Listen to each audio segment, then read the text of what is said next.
everybody. It's Chelsea Van Buskirk with the Heart AF podcast. Hope you all are doing well. Today, I'm 35. Woohoo! It's my birthday. Super excited. Singing all the birthday songs to myself today. So yeah, 35. I feel pretty adult.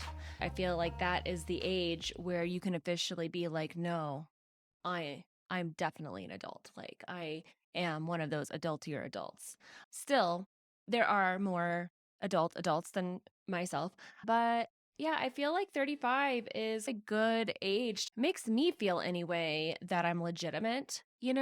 I feel like I always hang out with older groups. So I was always the youngest. And so I tended to think of myself as less than or feeling like I didn't get as much respect because I was younger. So 35 feels like it's a legit age where maybe more people will take me seriously because guess what? I'm an adult and I'm 35. So yeah, I actually was walking and talking with a friend who also turned 35 this year recently. And we were walking and talking and I'm like, holy shit, this means that I was 15 20 years ago. Wait, 20 years ago, I was 15. And that was the point where it really sunk in just how old 35 is. Relatively, 35 is young, right? In my head, when I think of turning 35, like I said, I was pretty excited about it. But putting that relation to it, knowing that I can remember a lot of things from when I was 15 and knowing that was 20 years ago makes it sound like that was a long time ago. Like when you think of a parameter of 20 years, that feels like an extremely long amount of time. Like that it was more traumatizing. When you think of getting older and you come to these realizations and maybe having some big feelings about getting older, like that was the moment where I had some big feelings where it was a realization of, wow, yeah, man, I am getting older, right? There has been a lot that has happened since I was 15, right? And another year, it's good. I mean, every year that you have a birthday, it's a great day because it's another year that you've been alive. It's another year that you've had life experiences. I know for myself, there's been lots of hard things I've gone through in my life, which I'm sure most people also have gone through many hardships along their life journey as well. And birthdays give you this chance to reflect a bit. And I think 35 is that age, like when you get to those 30, 35, 40, like those big years tend to be really good reflection points. I think the first big birthday is 18 and you're an adult, and then you have a nice jump in a couple years at your 21st birthday where you're finally able to legally drink alcohol. And then after that, your next birthday is 25. So you hit some big milestones as you get into adulthood. You got 18, 21, and then 25. You're like, oh shit, I'm a quarter of a century old now. This is a big deal. Like, I feel like that's the first age where you're like, wow, I'm actually not a teenager anymore. I'm actually an adult. And then you hit 30 and you're like, oh shit, I'm out of my 20s. I'm in that next bracket. Now I'm in my 30s. That's adulthood. And now here I am at 35. This is adulthood, right? Like each little milestone. And I'm sure when I hit 40, it's going to be like, oh shit, now it's really starting to feel like I'm getting old. No, just kidding. I have a lot of friends in their 40s and they're the same, right? Like I feel like there's a range of ages, right? You're all the same. And really, age is just a number, right? Like I feel like you're only as old as you feel. And honestly, a lot of times I still feel like a teenager and I also still act like one in certain moments. So anyway, what I thought was really cool is I happened to come across this note I wrote 5 years ago in 2017. So that was a big year for me. It was a big transitional year. There was a lot of things going on. I was kind of coming out of 2016 into 2017 trying to start a business for myself. I really had this ambitious goal of creating something that was mine. I was a Beachbody coach for a long time. If you guys are familiar with that company, still a great company. I'm still a part of it. But when I first started in 2012, I really went full on and did the whole coaching thing and grew a team and all this. And around 2016, I was having a lot of body image issues and I had done some bodybuilding competitions and I was coming out of that and realizing I had a lot of body dysmorphia. I had a binge eating disorder, and that wasn't really the space for me to be having a business. And as I was still healing my own food struggles, and at that time, I was really against this diet culture and a lot of different programs that had affected me and my body image and dieting issues and my binge eating. So I was trying to start a business that wasn't affiliated with any other business. I really didn't want to sell people products. Like I wanted to step away from that. I wanted to focus on just helping people, being real, sharing my struggles and sharing how I'm getting through my struggles, helping other people that might be having similar struggles. And I think that message and my ambitions still hold true to that core value or what my intentions are in creating something for myself. Over the years, my ways have evolved, and I actually got into real estate in 2017, and that spiraled into a whole other business. And here I am today.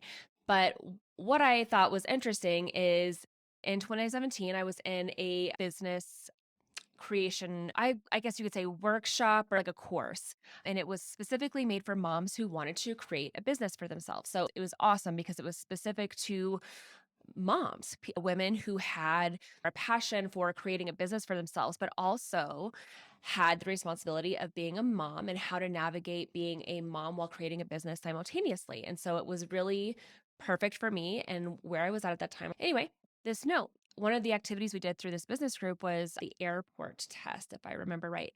But essentially, it was where you want to be in 5 years, or what do you want to see in your life in 5 years? And so in 2017, I had written down that I wanted a business of my own that was for my creation. That was really the biggest piece for me, is that I wanted to have something that was my own, that came from me, something that I created, that I was passionate about, and I wanted to have a business in that. I also wrote that I was hoping to have a third baby who would be about 2 to 3 years old. Another thing I wrote down in that list was having a beach house in Hawaii, that we would be living in our dream home with mountain views. And then the last thing I wrote was having a good relationship with my husband. So it was really interesting that I just found that and I was like, holy shit, this was literally 5 years ago in 2017. And how crazy that all of these things have come true. I shit you not. Like, we have our baby and he's a boy and he's 3. So that came into fruition. I'm doing my business and it's taken me a lot of different twists and turns and, changing my mind and going different routes. But I finally am stepping into exactly what I want to do, which one is doing this podcast. It's writing my book, and it's not selling products or selling things. Like, that has not ever really been a desire of mine. I just have a desire to speak and share my stories and build relationships with people and help people in some way improve their lives, or help people in ways where they're struggling in their life to help improve their lives or inspire people. That's really my goal. It's not to sell anybody anything. And there's nothing wrong with selling people stuff. And don't get me wrong, I'm not against any sales business. I think those are great. And I'm a consumer. I get sold all the time. Like, I buy stuff. So nothing against that. Just for me, that has never been a goal of mine. I guess, once I get my book out there, obviously that's something I'm going to be selling. But yeah, I mean, it's just amazing that everything on this list has come to fruition. So in 2020, we bought the house that we're in now. And that was, I mean, this is crazy how this house came about, because at that time, we were at a crossroads where we were possibly thinking of relocating to Florida, which was going to be a big deal. And so I had written down in my notebook like this dream home that I had in my mind, and it was going to have enough bedrooms for all of our kids. I was going to have a space to have an office, and we would have a guest room. And the other things I wanted was to be near a park, and I wanted a hot tub, a pool, and a play set. And originally, when I was writing this down, I'm thinking a Florida house with a pool in the backyard and everything. Anyway, I had written this down and we were talking about it. And then my husband saw this house that we're in now come up, and we went to go look at it. And I was like, oh my gosh, this house is perfect. It had all the rooms we wanted. The neighborhood was beautiful. It was walking distance to a playground park for the kids. It had a community pool that was walking distance just a few houses down. The house came with a hot tub and a play set. It had a huge yard. It was amazing. And looking back, I saw this note and I was like, holy shit, I literally said like our dream house with mountain views. So we don't really have direct mountain views, but in my bathroom window, I get a great shot. And in our backyard and in my husband's office, he's got a nice shot of the mountains. So it still does have a mountain view. Maybe not exactly what I was thinking when I wrote that. I mean, I don't know, but it just is so crazy to me that actually manifested and came true. And again, it knocked all those things that I had written on that note paper in 2020 before we bought this house, when we were making that decision whether or not we were relocating or staying in Colorado. It's like this house came up and it checked every single one of those boxes I had written down for myself about our dream home. And then the other thing I wrote about the Hawaii beach house. So this is another really crazy story because I think at this time we had been to Hawaii once. We had been to, or maybe I'd been twice in my life before, but as a family with my husband, we'd been once. We went to Oahu and did Waikiki and that whole thing, which was lovely. And we had a great time. And I wrote down that I would like to have a beach house in Hawaii someday, which is just weird. And I think the other reason why maybe I wrote Hawaii was because my mom and actually my half brother, my ex stepdad, and my other half sister all still live on the island of Kauai. My mom had lived on Kauai for a number of years, and I never visited her there, and I still never been to Kauai this day. I will make it happen. But, I just feel like there's a part of my family that has this Hawaii thing, right? And so that would be a dream to have a house in Hawaii. Well, in 2018, we took a trip as a family to Maui and we fell in love with Maui. And we had split our vacation into staying in an Airbnb for half the time and then staying at a regular, kind of hotel on the beach. So we stayed in two different areas of the island. So if you're not familiar with Maui, there's a couple different sides of the island. And in our first trip, we stayed at an Airbnb in Kihei, which is on the southern tip of the island. And then we stayed in Kaanapali, which is on the west side of the island, which is very touristy. There's a lot of like hotels there. Anyway, on that trip, we just fell in love and we loved our experience staying in the Airbnb, which was in Kihei. And we also fell in love with the area. It's the southern part of Maui. I feel like it gives you like a local vibe, not really resorts. It's more vacation rentals. So a lot of condos and some of them are on the beach and stuff. It's just beautiful. And we stayed at this one condo that was just right across the street from kind of this little beach that's more for locals. So not like these big touristy spots. We met a realtor while we were there and we were talking to her because we thought this would be really great to have a condo that we could do a vacation rental out of, just like the one that we stayed in. And so we met this realtor at an open house. We stayed in touch with her and we kept our eyes open and looked at things as they came up for over a year. And it wasn't until the end of 2018 when we finally found one that happened to pop up in the same complex we had stayed in. So we made an offer and we got it. We got our first investment property there. And I think originally we thought we'd probably use the same people that we had booked through as a property management service. And then we found out how much they charged. And so my husband's like, why don't we just try to do this on our own and see how it goes? And so it was very much a learning curve of a process. We learned a lot. It wasn't pretty, but since we closed on that first one in Kihei, February of 2019, it's now, it's my fucking birthday. I should know the date. Now we're in September of 2022, and we now have 5 condos on the island of Maui. We have 2 in Lahaina and 3 in Kihei. And then we now have 2 other beach properties, condos in Florida in the Destin area, Fort Walton Beach area. I mean, it's just crazy that I literally wrote down 2017 with just thinking like, wouldn't that be cool to have a beach house? I would love to have a beach house. And now fast forward 5 years later, we have 7. I don't think when I wrote that down, I was thinking they would be these short-term investment properties. And I sure didn't think that I would be the one that would be managing them all from Colorado, but here we are. So I think it goes to show that it's really cool if you can take the time to, whether it's a birthday or just a random Tuesday, like writing out goals that you have for yourself and maybe giving yourself timelines. Like, this is where I want to see myself in 5 years. This is where I want to see myself in 10 years. And then when you can go back and look and see how much of these things actually manifested for yourself.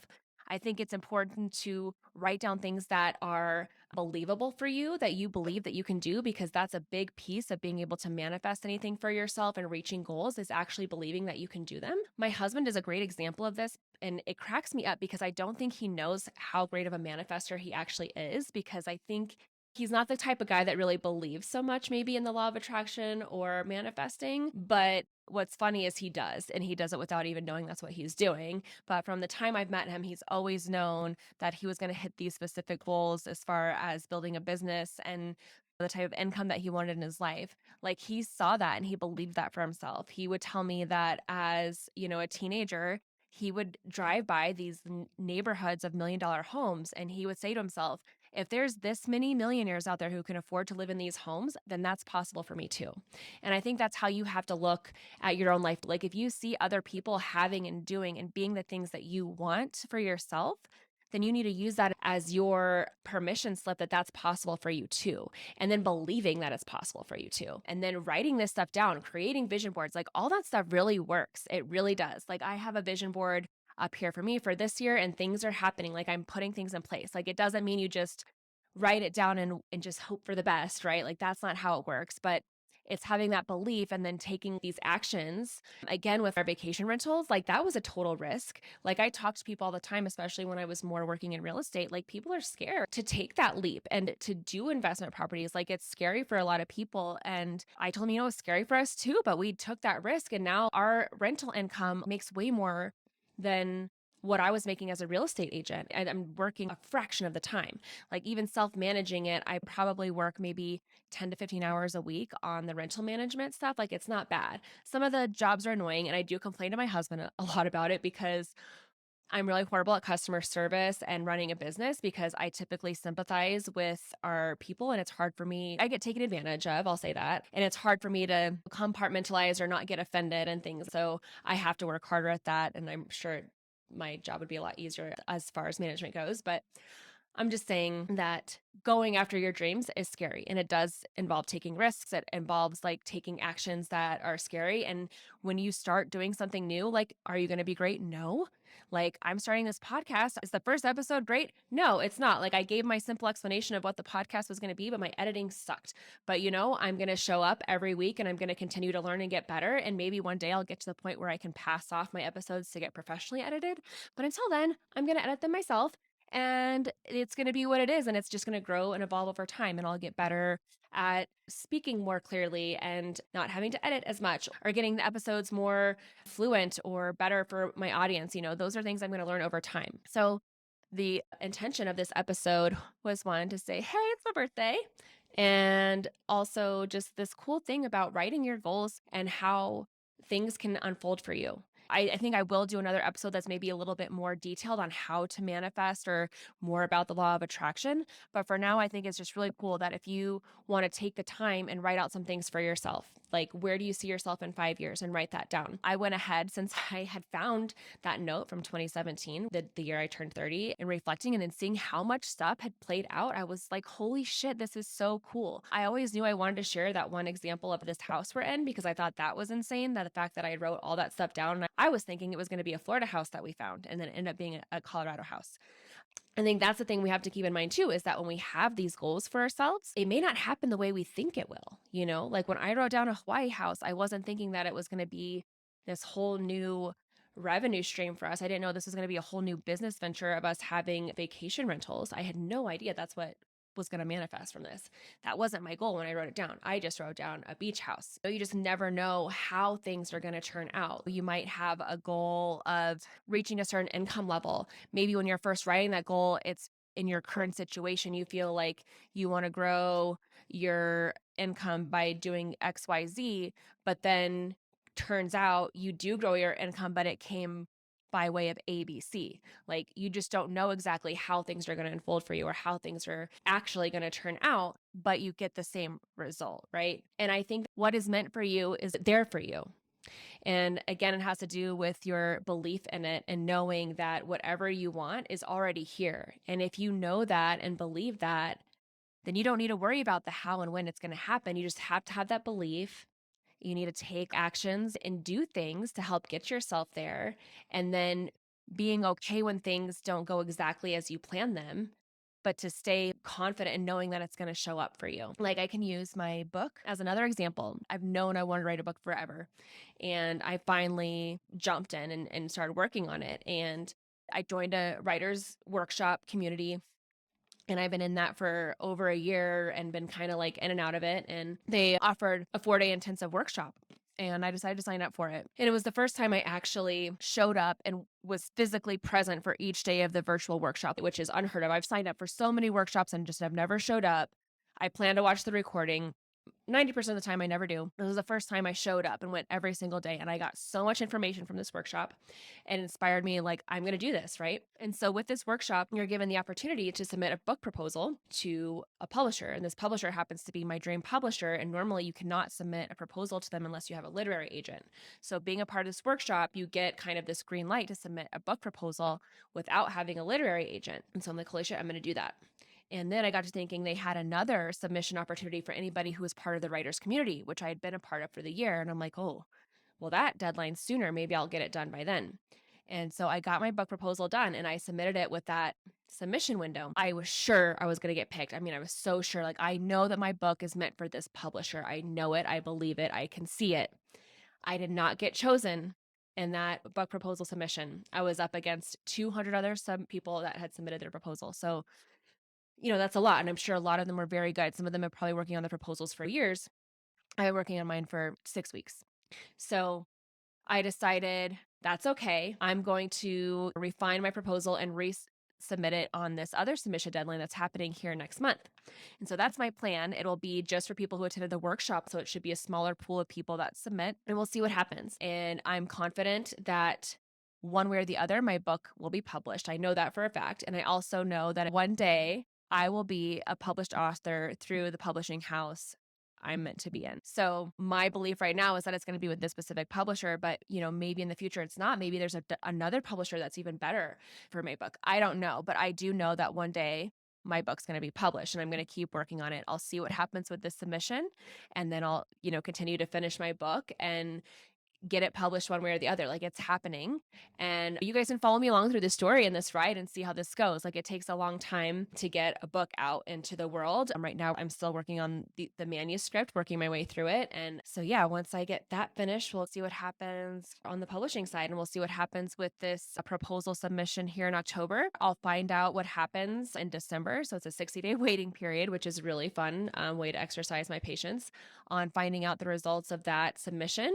And if I don't get chosen, totally fine. I just know that it means there's something better that's coming, or whatever is meant to be is still there. I still believe and know that I'm going to be a published author no matter what. This book is getting published, and I'm going to keep working on my book, and I'm going to take each opportunity I have. And so I have this opportunity to submit this proposal to my ideal publisher, and I'm going to step back and let the universe handle the rest. And what's meant to be is meant to be. I'm confident in the end result happening the way it's meant to. I definitely felt some feelings when I didn't get picked, right? Like, that's real, but it was quick-lived. Like, I quickly got over it because I knew I had another opportunity, and I still had that faith in that, knowing that my book is going to be in the world. I know that it's needed. I know that I'm going to get it out there one way or the other. Anyway, if you guys don't know, all my podcast episodes are also video podcasts, and they are always uploaded to YouTube the same day that they come out on the podcasting services. So if you ever want to see my face and my expressions and my hand talking movements, you can see the videos on YouTube. So that's fun. I think you can just search my name and find me, Chelsea Van Buskirk, which is just like it sounds. People like to mess that up, but it's Van like the car, Bus like the car, and Kirk like Captain Kirk, all one word, Van Buskirk. And you can also find me on my website, chelseavanbuskirk.com. There's a contact me form if you guys ever want to give me a shout, give me some questions you want me to talk about on an upcoming episode, give me feedback, or if you have any comments on any episode you've listened to, or you just want to say hi. You can also find me on social media on Facebook and Instagram at Chelsea.Van Buskirk on those social media platforms. So do me a favor, write out today, whenever you're listening to this, when you have a moment to grab a piece of paper, I want you to write out, what do you see for your life in 5 years? And hold on to that, put it in the notes section of your phone, put the date, 2022, I see myself in 5 years, blank, blank, blank, like put 5 things. You can even categorize it where you see yourself in your relationships, your career, and your spirituality, and your health, wellness, income, whatever. Put those little bullet points down where you see yourself in 5 years, and then see what happens in 5 years and see if you achieve those things.